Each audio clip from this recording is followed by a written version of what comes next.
Is 10:08, or I'm sorry, 9:08 a.m.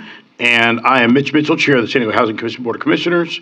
I'm going to call today's meeting of June 5th, 2026 to order. And we are meeting in person this morning with Commissioner staff and members of the public in attendance. We do have a quorum today.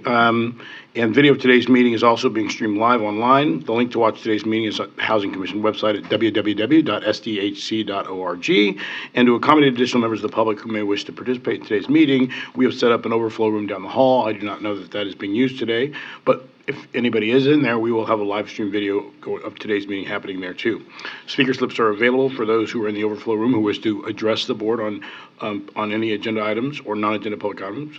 Our staff will bring those speaker slips to us at the appropriate time. Members of the public who in the boardroom please submit your speaker slip to Scott Marshall, who is standing here on the side of the room. And in the overflow room, there will be someone from the communication staff that will be available to take your speaker slip and bring it to me. Item 105 on today's agenda is return to staff and will not be presented today. So that is an adjustment to today's agenda.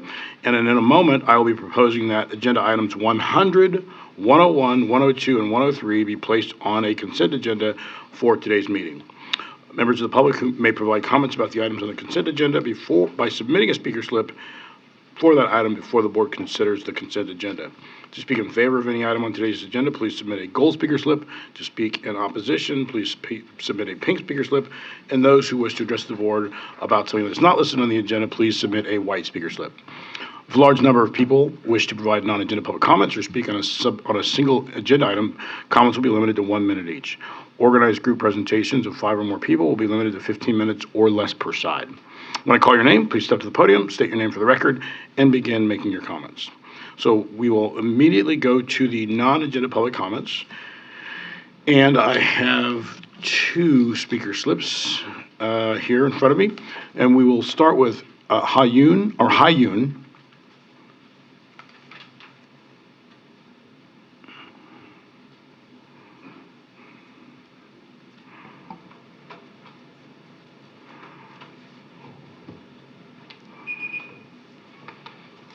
Good morning, members of the board. My name is Hayun Beck. I am a nurse. I'm just here as a cited guide for the next speaker, who's Ms. Deborah Carter. I'm just here to read some paperwork so that she can speak on this paperwork. So as far as San Diego Housing Commission guidelines for requesting rent increases, they must submit a rent increase application along with a written notice provided to the tenant. The date, the notice must include the date the notice was issued, name of the tenant, full address of the property, total amount of the new rent, notices which provide tenant with a choice of contract rent amounts in advance, date the rent change will become effective.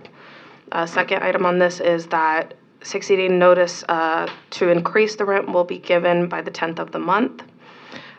New lease is not required for leases that renew on a month-to-month basis unless other items are changing on that lease, and a copy of the new 6 or 12-month lease must be signed and dated by both parties provided to the Housing Commission. Notices that provide a choice of contract rents with lease options must have the lease options signed, selected before the rent increase is initiated. After a rent increase request has been reviewed and rent reasonableness determination has been made, a decision letter will be sent to the tenant and owner with a new rent portion letter.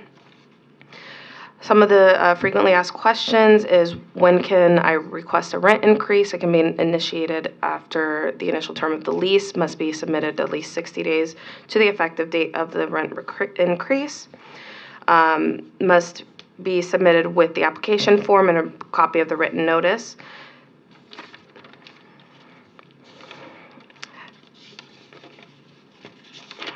Based on the rent change application form, rent state capped at 5% plus inflation according to the local CPI, or 10%, whichever is lower, of the lowest rent charged for the immediately preceding 12 months, which is the current contract rent. Must be submitted once again within a minimum of 60 days. Local consumer price index, which is currently at 3.2. Calculation allows San Diego Housing Commission to change for units by law AB 1482 up to an 8.2% increase within 12 months. So Deborah submitted an email to the person who's giving her the rent increase, and they sent it on May 22nd from the renewal consultant. The lease ending on 7/14. Lease covers a 12-month at the rate of $3,844. Deborah sent an email back stating that it's frozen for 2 years because of the increase, and this is a $290 increase from her current rent. So $3,827 would be the new lease date starting on August 1st.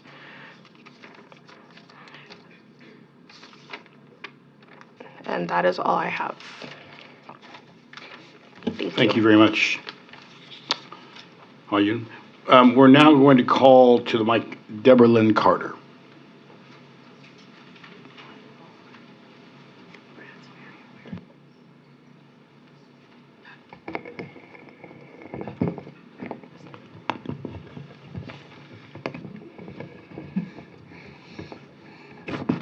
Yes, my name is Deborah Carter. This is the third time I've been here. She didn't read what I told her to read, but the point is that you guys are required to, the place that I live is required to give me 60-day notice. In the paperwork that I found on your website and in my renewal package says that I have to be given written notice of any increase 60 days before my rent is changed. My contract expires July 14th. That means that they would have had to notify me by May 14th. They notified me May 22nd that there was a renewal, which I did not catch because I'm visually impaired. The one I found was dated May 29th, which advised me that my renewal was up and that my rent was going up $290. I immediately contacted my housing person on the 1st of June and was replied with the fact that they did submit a rent increase 60 days ago. It states also that on a year lease, which you guys require, not a month-to-month, but a year lease, that a signed lease agreement between me and the apartment complex has to be submitted with that rent increase. I was not notified by the apartment complex that I had a rent increase. I was not notified by Section 8 that a rent increase had been requested. I am so sick and tired of this crap. You people think that people don't read the paperwork you send, and you are absolutely wrong. I read every word. I was an escrow officer for 38 years. I read every piece of paper that comes across my desk. You guys do not do anything to look out for your tenants who you place in impossible positions stating that that is not your purview. I am not going to accept this. I'm actually hiring a real attorney this time. You guys had to notify me. The apartment complex had to notify me. Neither one of you did. And I have had it. I have come before this board for the same apartment complex. This is the third time that I've come before this board. You guys do nothing to help the tenants that you put in these positions. I refuse to pay a $60 charge for 5 days of rent of utilities. I refuse to pay $150 for termite because a garbage disposal broke in my house and peppered my house with gnats. I have refused to pay it for a year now. My lease is up in 45 days. I have a $290 rent increase, which I am in that apartment based on a rent exception, a payment standard. I have not been given a new payment standard form. I have not been given a new proportional rent payment form based on a proposed $290 increase in my rent. I have been given none of these notifications that you guys are required to provide for me. And this time you're going to have to pay for it. Okay. Lisa. Yeah, if I could, our rental assistance team has to present shortly. So, Mrs. Carter, I'm going to ask Deborah Fischel-Falk, who oversees our ombuds person, and George Williams, if you'll go out together and meet with Mrs. Carter, since our rental assistance team has to present, so we can see what we can do here. Thank you. Thank you. Okay. I do not see any additional non-agenda public item comment speaker slips. So we will move on to commissioner comments. Commissioner comments. Does anybody have anything they'd like to make, any comments they'd like to make, or adjustments you'd like to request? None? Commissioner Vasquez. I would just wanted to make sure for the consent calendar, it's going to be item 100, 101, and 103. Is that correct? It is item 100. We moved 105 back to staff. Right. 101, 102, and 103. Oh, 2 and 3. Okay. Yep. Thank you. Okay. All right. Seeing no additional comments, I'm going to, It's 100. 100, 101, 102, and 103. 101, 102, and 103. Yep. Yes. And we moved 105 back to staff. Okay. All right. Okay. All right. I would like to, first of all, I have some good news to announce in my comments. And first of all, this one I'm really proud of because our president and CEO, Lisa Jones, was honored last night at the San Diego Housing Federation's Ruby Awards. Lisa's used to being at the Ruby Awards and us receiving some sort of award or honor because, as I always say, this team does a fantastic job. But last night was about Lisa and Lisa's leadership, and we all got a chance to see it up close and personal. Lisa and I were meeting yesterday, and I think when we're together, there's this spirit of collaboration and accomplishment that drives our conversations. She has positioned this agency as a trusted and collaborative partner for the San Diego community, one that the San Diego community can rely on, and where people can come when they have an issue and ask for help, and she would always try to find an answer. A few of the initiatives that the Housing Federation cited last night in honor of Lisa and her recognition were her leadership of the Housing Commission's swift response in the aftermath of the catastrophic January 2024 floods to assist hundreds of families displaced from their homes. And I think many of you remember that Lisa and I had this conversation that when I called her on that Saturday morning and said, hey, we have to lean in, and Lisa was like, but we're not really trained for this, but she said, okay, we'll get the team together and see what we can do. And what you did was fantastic. And it was a tremendous honor to see you and the team excel, but to see you honored for that last night. Her creation of the Community-Based Organizations Advisory Group to strengthen our Housing Commission engagement with community-serving agencies across the city. This is one I'm really proud of. Lisa, I will always remember when we were going through COVID, we were learning how to hand out money that was necessary to help people get caught up on their backhoe rents and bills and utilities. And I remember talking to you, Jeff, about our commitment to our connection with community-based organizations, and that is now a regular part of our agenda. So I give you credit for that. Her efforts in advancing the preservation of existing affordable rental housing and continue to collaborate with developers to create new affordable rental housing opportunities. The development and implementation of the new strategic plan that is going to guide the Housing Commission through some of the agency's most challenging times over the next several years. And overall, Lisa, I think that what with all this being said, what everybody has realized is that you and the team, you lead a team and you lead with enthusiasm and compassion, even during the toughest moments and times. And I think that has been evident in particular the last year and a half with all the changes that we've had to make. And you're continuing to look ahead at what's coming. Her commitment to transparency and public dialogue is also a valuable asset. And so, Lisa, I want to say on behalf of the entire Board of Commissioners, and I know that the Housing Commission team here agrees, thank you very much for your leadership, especially during the fiscal challenges of last year that we face today, and congratulations on this very, very well-deserved honor.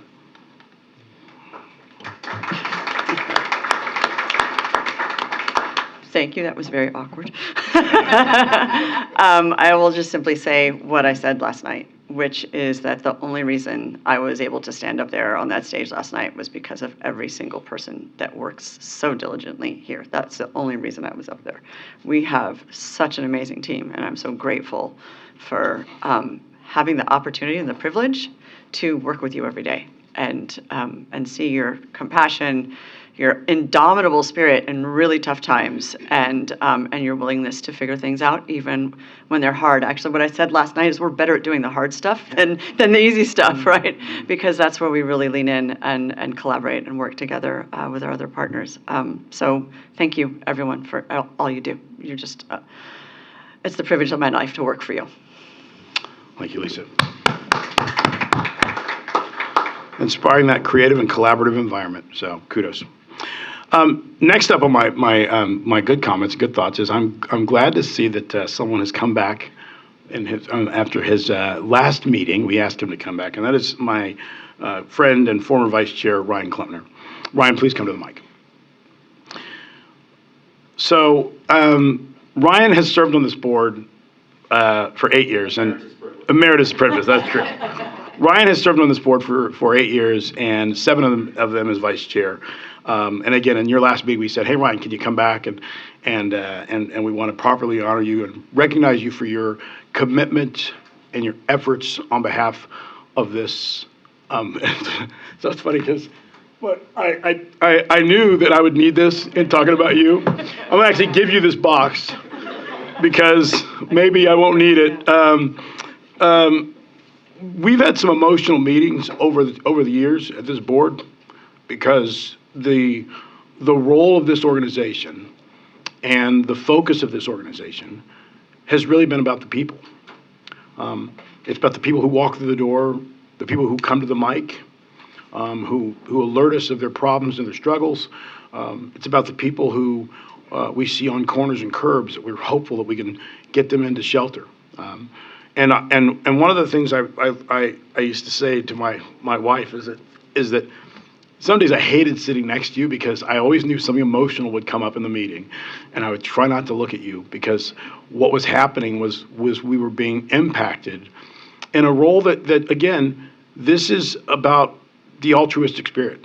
It's about volunteering. This is about caring about others, not just ourselves, and you epitomize that.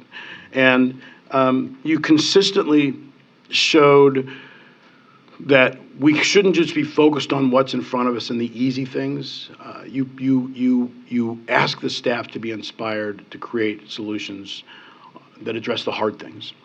And you, one of the things I will commit to you now is that Casey should always sit in the front row, because even though you're not going to be sitting here, we're going to ask Casey every meeting in honor of former Vice Chair Ryan Klempner to answer the same questions that you would have posed, because that was your focus, was let's make sure we understand what's happening every day and make sure that people watching these hearings and listening understand what's happening every day and what the challenge is to try and support the San Diego community on an issue that is top of mind, top of every poll, and more importantly, on an issue that can be cruel and unfair, and what this organization tries to do with your leadership and the support of everybody on this Board of Commissioners is to provide that comfort and to provide those solutions. And every conversation, Ryan, that we ever had about how we can be better was always inspiring for me. But again, you were truly an example of a committed volunteer that loves this community, and more importantly, that wants what's best and what's better for everybody that is being impacted, unfortunately or unfairly, by homelessness in this crisis. So I know that this organization is better in many ways because of things that you pushed and that you consistently brought up. And so I want to honor you for both your demand for clarity, your demand for progress, and your demand for public service and being creative and collaborative. And so with that, it will be. I know I will still see you and I will still talk to you, but it will definitely not be the same. And so for this, Ron, for your years of service and for your leadership, I want to present you with this plaque and say thank you.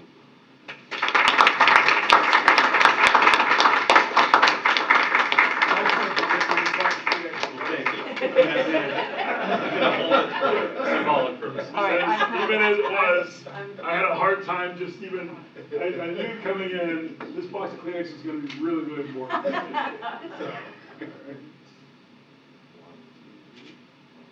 Actually, let me grab that box.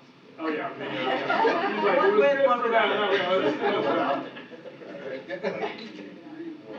Well, to know what the gag would be about. Yes. Yeah. You want to say anything before I do.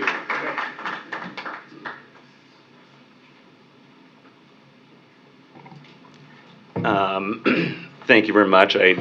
2 minutes before you started, I wrote down a few notes that hopefully I don't ramble. I became a father last year, and I've been reading about dad brain, previously known as mom brain. Our brains shrink, the gray matter shrinks up to like 10%. It's a little bit crazy, and the most common things that happened are empathy going through the roof, and dysregulated emotions where you burst into tears at the slightest provocation. I didn't have any of those issues after my son was born, and I think that the reason is that for the past 8 years, that has been my state of existence thanks to the Housing Commission. So I don't know how else to interpret that other than, this agency has been my baby for a while now. And I will get emotional now. Mitch, thank you. I really appreciate your words, and I noticed the repeated use of the word demand, and I suppose that means that I have been demanding. And I'm glad that is what I'm leaving behind, because this job really broke my heart. And the reason for that is that I think that if you're taking it seriously, it forces us to confront stories that we've been telling, that I've been telling for a long time, that are not true. Stories we tell ourselves, stories we tell the public about how we are a advanced civilization with a safety net, where we live in a meritocracy, where you are judged based on your character and your skills and your work, and that there's upward mobility, and that each generation has a good shot, to do better than the last.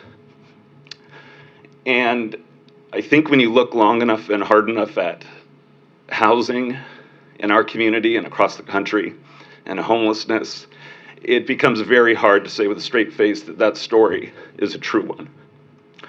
And when people ask me, what I have done professionally, I've kind of started to describe it as, well, I help people develop a narrative or a story that connects with the public. And that is what has been very hard for me to recognize, is how much we need to tear down some of the assumptions that we all take a lot of pride in and work hard to boost up when they are not true, when they're not living up to the promises, when it is obscuring solutions to the problem.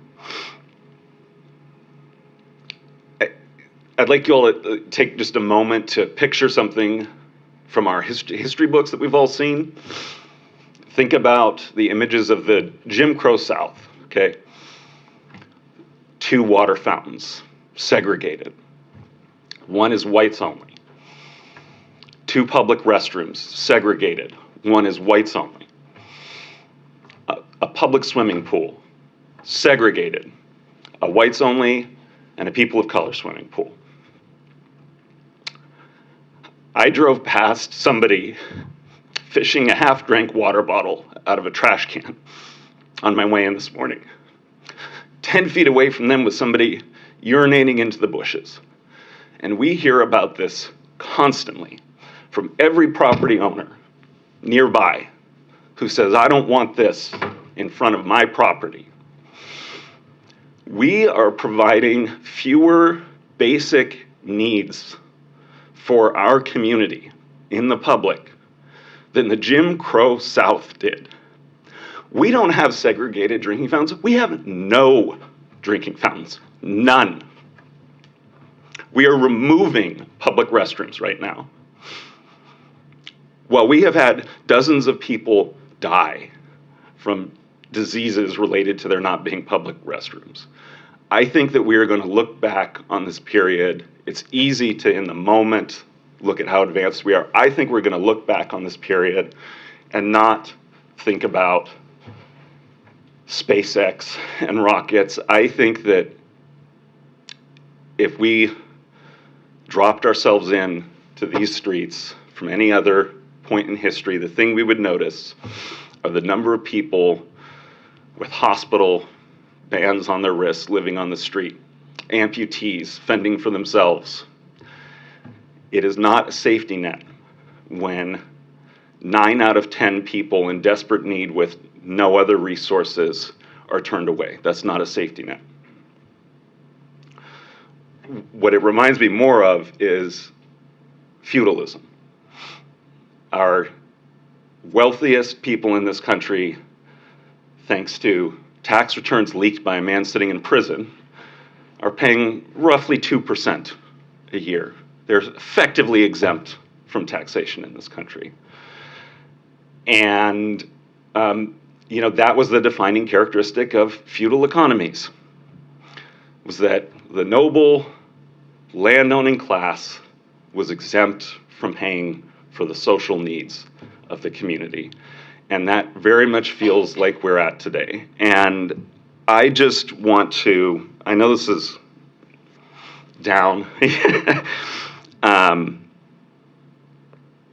want to encourage, I have recommended this book to many of you before, but I don't think it's possible to do this job either from a staff standpoint or from a board standpoint if you've not read the book, The Color of Law by Richard Rothstein, which goes over the degree to which our situation that we all see around us has been actively built, not accidentally happened. It's been actively built, and we need solutions that actively address the situation. Our political leadership is utterly failing. I'm appreciative that I was appointed by 2 mayors. I don't think either of those 2 mayors has been honest with the public about what it is going to take to make real progress on these issues. The reason that I asked Casey to begin reporting our shelter numbers was because I saw our political leadership lying to the public about what was going on,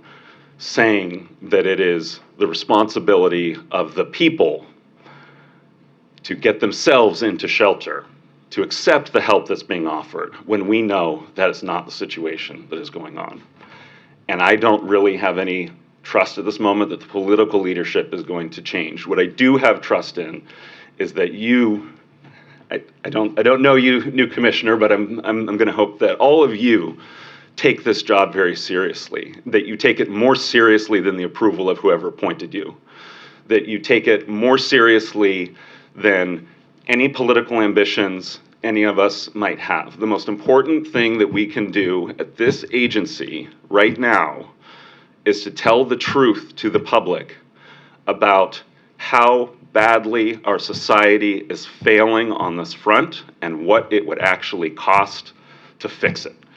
Because the biggest lie that I have the biggest problem with is the idea that it can't be fixed. It's not true. It's not true. We have done better at other points in history. We tore down a neighborhood in San Diego in the 1960s because we had overbuilt and the housing prices were collapsing, and the developers of Allied Gardens and Claremont couldn't make a profit anymore, so we leveled a neighborhood. These are fixable problems. Most countries in the world, most developed countries, do not have street homelessness. Countries that have fractions of the amount of wealth that we have do not have the problems that we are plagued with. So I absolutely cannot accept the idea that these are unfixable problems, that they are too expensive, that we don't have the money for them. None of those things are true. And with me gone, I am trusting all of you to make sure that our community does not lose sight of that fact, because I do have trust that at some point this will change. This is not a situation that can persist forever. So this has been the honor of a lifetime. It has had a profound impact on me that I will remember my whole life. I'm going nowhere. Lisa said to me that, once housing gets into your bones, it never lets you go. It is an issue that you cannot unsee once you see it. So I will be around, and if there's anything I can do to help, please tell me. Thank you all. Thank you, Ryan.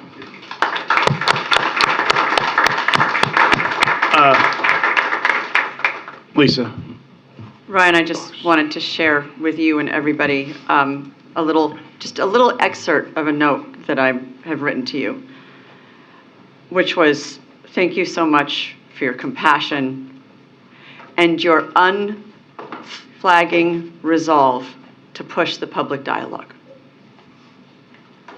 So you literally just proved my note true. That's what you do. Your unflagging resolve to push the public dialogue. We're going to miss your voice at this table. It's always going to be in my head. Thank you. Thanks, Ryan. I will just end with this, Ryan.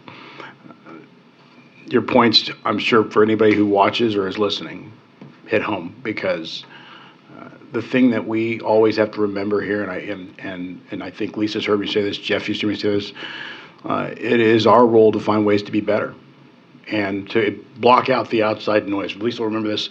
Last year I said to her, there's going to be a lot of consternation and controversy happening around the politics of it. We as a team have to block that out and just try and find ways to move forward and create good outcomes. And this, again, goes back to what I always say. It's about the people that need us. They don't need excuses. They need solutions. They need help. They need comforting. And so you've been excellent in being that example, and we won't forget. And just as I close this, even yesterday, Lisa and I were meeting, and we were looking ahead. We've been in these budget briefings, and you talk about, I think that we're in a time where prioritization is important. Prioritizing how we help people in this growing problem. It's really easy to let the complaints drive your attitude. What we're trying to do is make sure that we let compassion be the thing that drives progress and solutions. And we were talking about the super El Nino that may be coming. Nothing breaks my heart more than when these big storms blow in and you have people living on the streets. Lisa and I were looking ahead at that. People might be like, what, really? Yeah, that's what we do. We were talking about how we're going to feed people if we indeed have this horrific super El Nino in this fall and this winter. And Casey Castillo and I have already had this conversation, because that's when compassion drives you, you find solutions, right? You don't get waylaid by the conflict and the consternation and the complaints. You try and find a way to do what's right. And that should always be what drives us, is to do what's right. And I'll just really briefly add, not to weigh into politics here, but it is the evidence of a broken system when our politicians cannot speak the truth to the public because the public won't hear it, right? Because the public won't elect them again, which means places like this, sitting at this table, gives us so much more freedom to say what needs to be said and to be brave like you have been, right? And like every staff member is when we have those tough conversations. So, as challenging as this role is, I wouldn't want to be a policymaker because there is no real option for them to do what they need to do. That's not the way our system is built right now. But we can have the conversations. And we will. And we promise that we will continue to do so. Thank you, Ryan. Thank you. Appreciate it. Okay, finally, with Ryan's departure, we are going to welcome a new commissioner this morning, Coffee Reed. Today is his first board member. He's sworn in on May 12th, He is president and CEO of the San Diego Habitat for Humanity. In that role, he oversees new home construction, home repair initiatives, retail operations, neighborhood revitalization programs that expand affordable homeownership opportunities for San Diego families. And he also has experience in the past as a member of the Housing Commission's multifamily housing finance staff. Coffee, we want to welcome you. We look forward to you sharing your insight and the future conversations that will help us continue to propel, grow, and be better and going forward. So, any comments? I'll just say that I'm very honored to be here. I've been an affordable houser my whole career. I was very proud of the brief time that I got to work here, and I'm hopeful that I can make a contribution towards the very worthwhile work that's been going on here for a very long time. Thank you very much. Okay, we will now move into the agenda, and Lisa, you are next up with your report. And my report is that I have no report. Makes it even Today. easier, right? No report today. We'll have much more to talk about next month when the city finishes its budget process, so we'll defer till then. Okay, thank you, Lisa. So we will now move to the minutes and approval. So we have the minutes of May 8th, 2026 from the regular meeting of the board. No speaker slips have been submitted for those regarding the minutes. Commissioners, any comments, corrections, thoughts, statements, or I will entertain a motion and a second. Motion by Commissioner Jackson. Second by Commissioner Vasquez. All those in favor of the motion signify by saying aye. Aye. Motion passes unanimously. I know that you were not here, so we have one abstention, and that's because he was not. So it didn't pass. We will need to have back next month when we have Commissioner Cushman and Keely. Okay. So we tried. We tried. All right. So next, we will go to the consent agenda, and as I mentioned at the beginning, items 100, 101, 102, and 103 are on the consent agenda. We do not have any speaker slips for that item either, so I will entertain a motion. That concludes the public comment period for this. I will entertain comments or a motion from the commissioners. Commissioner Jackson out of the gate. Commissioner Vasquez? You second the motion? Okay. We have a motion and a second. No further comments. All those in favor of the motion signify by saying aye. Aye. Any opposed? Abstentions? The motion passes unanimously. So we will now go to the next item on the agenda. That is item 104, and is the Housing Commission's fiscal year 2027 Section 8 Housing Choice Voucher Administrative Plan. We will take public comments after the staff presentation, but our Senior Vice President, Carrie Bell, and Vice President of Special Programs, Maria Christopher, will be presenting this item. And so with that, Maria and Carrie, the floor is yours. Thank you. Great. Good morning. Today we are presenting the proposed fiscal year 2027 Section 8 Housing Choice Voucher Administrative Plan. The U.S. Department of Housing and Urban Development requires all public housing authorities to adopt a written administrative plan that sets local policies for the Section 8 Housing Choice Voucher Program. Our administrative program outlines HUD requirements and discretionary local policies approved by this board. We are a moving to work agency, so when the board approves the MTW initiatives, they must also be added to the administrative plan before they are implemented. The revisions to the plan this year incorporate MTW initiatives already approved by the board and subsequently approved by HUD. These updates ensure that our policies remain accurate, compliant, and aligned with SDHC's strategic priorities. Before we share the details about the proposed changes that must be applied to the administrative plan, I'd like to share a brief overview of the Section 8 Housing Choice Voucher Rental Assistance Program. This is the Housing Commission's largest program. Our program helps thousands of San Diego families to retain stability and be housed. Many of them are seniors, people with disabilities, and working parents striving to make ends meet. Over the course of fiscal year 2025, we provided rental assistance to a total of more than 18,000 households. We dispersed more than $310 million on behalf of families to more than 5,180 landlords.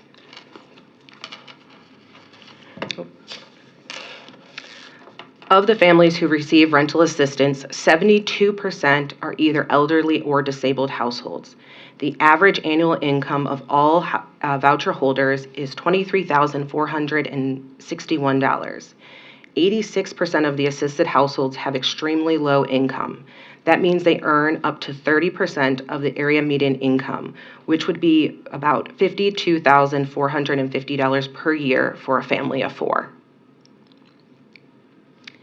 This slide shows the items that have been incorporated into the proposed fiscal year 2027 administrative plan from the approved fiscal year 2026 MTW plan amendment revisions and discretionary program enhancements.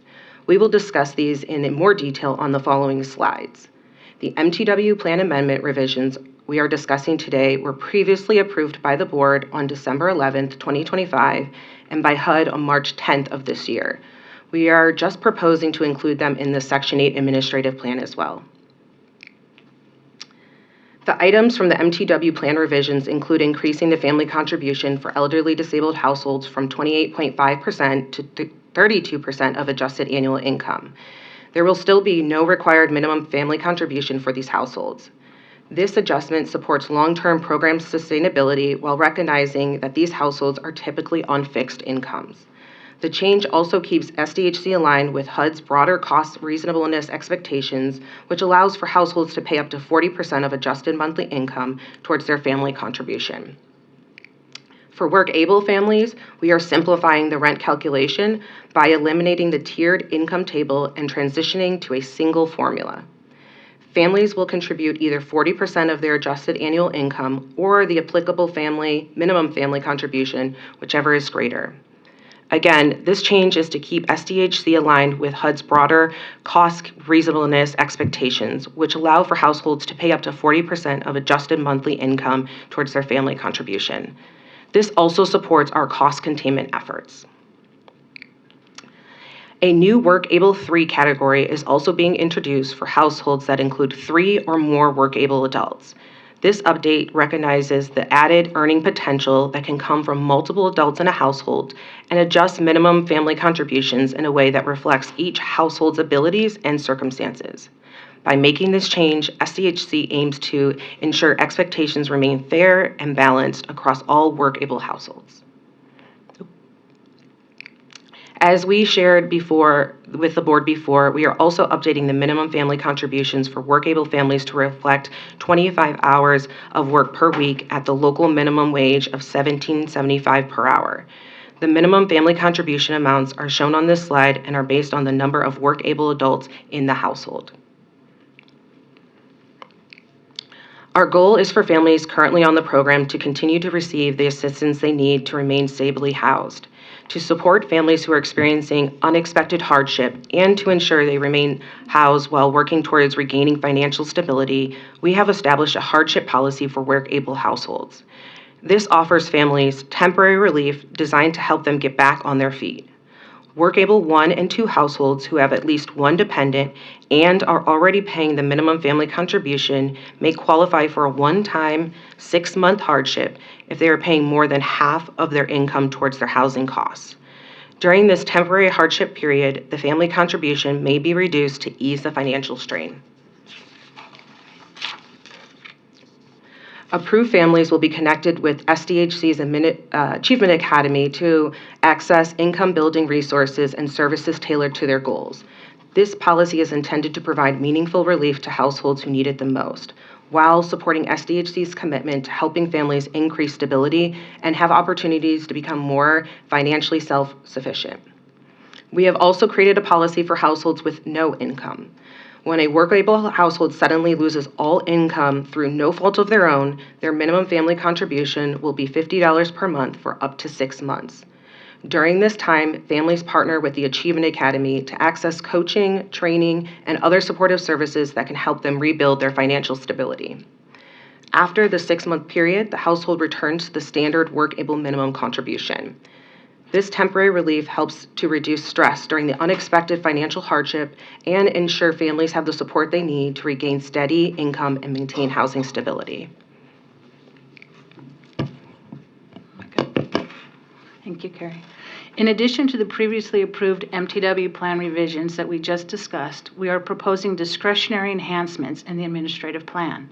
The updated language clarifies that if an approved live-in aid leaves the household and a replacement cannot be secured within 3 months, the voucher size will return to the appropriate level. This ensures the voucher size continues to reflect the household's actual needs so that families receive the right level of support when a live-in aid is not present in the household. This clarification strengthens consistency, supports containment, cost containment, and ensures the use of correct subsidy. The revised policy on unreported income and overpayment resolution. When a family has unreported income that leads to an overpayment of housing assistance payments of more than $5,000, the San Diego Housing Commission will issue a notice of intended action. It will clearly explain the next steps and ensure the household is informed of ways to address the overpayment. For overpayments of $5,000 or less, the San Diego Housing Commission may offer a payment plan agreement. This will take into consideration the household's individual circumstances. This approach supports accountability and consistent enforcement while preserving program integrity. It also allows the San Diego Housing Commission the flexibility to work with households on smaller debts in a fair and supportive way. Housing Quality Standards remote video inspections. To make sure rental assistance participants have quality housing, HUD sets federal standards. We inspect participants' housing units to determine if they meet these standards. HUD permits the use of remote video inspections. The San Diego Housing Commission is incorporating this option into the administrative plan to support greater flexibility for the households and landlords we serve. Remote video inspections can be used when they are most practical or supportive option. This added flexibility helps accommodate unique circumstances while still meeting all inspection requirements. In-person inspections will continue to be our primary approach. The video option simply provides an additional tool that can be used when needed or when requested. By integrating this flexibility, the San Diego Housing Commission is modernizing its inspection process in a way that enhances accessibility and customer service while maintaining full compliance and supporting the essential work of the inspection staff. Finally, the San Diego Housing Commission will adopt HUD's National Standards for the Physical Inspection of Real Estate, or INSPIRE, which will replace federal housing quality standards beginning February 1st, 2027. Aligning the administrative plan with HUD's implementation timeline ensures that the San Diego Housing Commission is prepared for the transition and maintains compliance as federal standards evolve.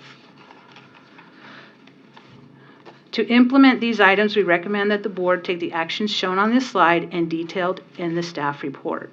Next slide. This concludes our presentation. Carrie and I are available to answer any questions you may have. Thank you very much, Carrie Maria. Excellent job. And loves our conversation in the leading up to this. I actually learned a few things that I did not know. So, all right, we do not have any public comments or speaker slips submitted on this item, so I will turn to the commissioners for any comments. Commissioner Vasquez. Yes, thank you. Let me just start by saying I am supportive of this action item today, item 104.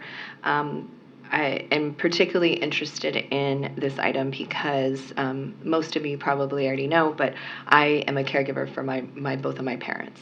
And in Penasquinos, we have a newly developed 55 and up section where it's problematic to me that people who are 55 and up can't have the people that their caregivers live with them, right? Because they're going to be less than 55, hopefully, rather than incapable of supporting their parents. So it is affirming that, of course, our organization is looking into that and making sure that for our Section 8 voucher holders, that we are addressing the need for people that are on Section 8 who are senior citizens or living with disabilities, that they are not going to lose their voucher simply because they need a live-in aid. It is incredibly hard, and I know that a lot of adult children maybe don't take on the responsibility of taking care of their parents. But let me tell you, it is not something that you can do without having to adjust the amount of income that you earn, the amount of hours that you work, and the amount of support that is out there. It's abysmal. And my only other comment is I hope that these standards that we're setting for our Section 8 voucher holders, our housing, makes its way to our skilled nursing facilities, because they're deplorable in San Diego County. And so thank you for doing the work of addressing the needs of our Section 8 vouchers and making sure that they can not only live in a clean home, but also have the very much needed support that they require in order to live a dignified life without being at risk for losing their Section 8 vouchers. Thank you, Commissioner Evans. Commissioner Jackson. I have one question here, just a little clarification on the physical inspection of real estate. What is the difference between the Aspire and the HQS standards? Is that an increase for better living conditions or a decrease? What exactly is it? HUD has replaced HQS inspections with now a new Inspire inspection. So once HQS has sunsetted come February 2027, it will be Inspire. There are some different standards. It's mostly on how we scale the deficiencies, but still generally the items that we look at today are going to be the same items that we look in the future. It's just how the template is kind of formed and certain components and how it's organized is kind of the big components of the changes. Yeah. Okay. I just have one question. It's more for my own kind of like edification. How do the virtual inspections that are being proposed or taken on work? How does that work? We have not conducted one yet. So in order for us to be able to use that flexibility, we do have to put it in our administrative plan, but we have talked to other housing authorities who have started using it, and they've had great feedback on how helpful it's been, especially in the scenarios that we mentioned in our presentation, where there might be cases where we have to address maybe someone who's not comfortable having someone in their home at that time. And so it gives them flexibility and reasonable accommodation so that we can approve an HQS inspection, just make sure, say, a light bulb is turning on or the electricity is on or something small. Life-threatening items, we would still do inspections for. Yeah, I love this part of our conversation we were doing the prep, because it's the culture of adjustments, right? And so it's kind of hard to probably hard to imagine that someone someone might say, really, they don't feel someone not being comfortable with someone coming in is a natural, normal thing. Yeah. Right. I mean. So I think it's a nice addition. So It aligns with our person-centered initiatives through the strategic plan. So this is one small item of the many items that we're going to do to make sure that we get there. But person-centered, as I said earlier, it's about the people. So, Yeah. All right. Any further comments, questions? All right. This requires a motion and approval. So I will entertain a motion in a second. Motion by Commissioner Vasquez.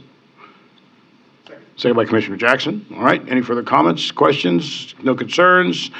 All those in favor of the motion, signify by saying aye. Any opposed? No abstentions? Motion carries unanimously. Thank you very much, Carrie and Maria. All right.